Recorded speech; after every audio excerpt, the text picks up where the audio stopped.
Look.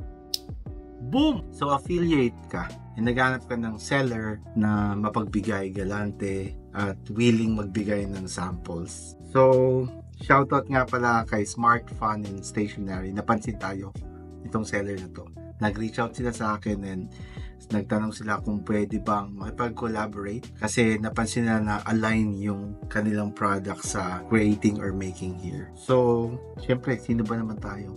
So, tinanggap ko, di ba ang alam nyo, dito sa channel na to, ang pinapromote natin yung mga cheap, yung mga mura, yung mga abot kaya na pwede nating ma-organize yung ating computer setup, yung desktop setup, your work from home setup. Isa sa mga problem natin, alam ko at alam nyo rin, is cable. That's something that I have created, I have posted a lot of content is talking about organizing your cables. Pag-usapan natin. This is what they gave me. Maliit na bagay. Hindi tayo sa mga maliit na bagay pero nakakatulong. Thank you nga pala, Smart Fun and Stationery. Pag tinignan niyo yung kanilang profile, 4.7 I think. This is what you call cable organizer. Di ba pag mga charger ka, nakakalat. Kung saan-saan nyo lang, pagtapos mo i-charge, nakalundo na lang dyan or nakakalat na lang dyan. Kung saan-saan, salabat yung mga cables nyo pag sa charger nyo sa charging my drones, my phones, even my ring lights. Alam mo, pag natapos mo na i-charge, ilalay mo na yan or huhugutin mo and then itatabi mo. Pwede yun. Kaso lang, sa kalaunan or sa katagalan,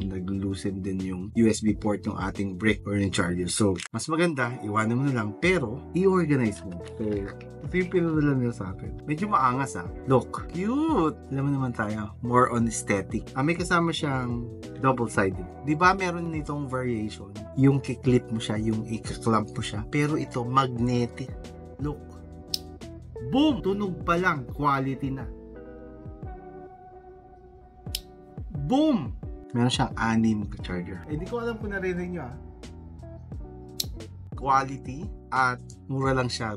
Promise. Meron siyang 6 na charger and mapaparami yata tayo nabili nito.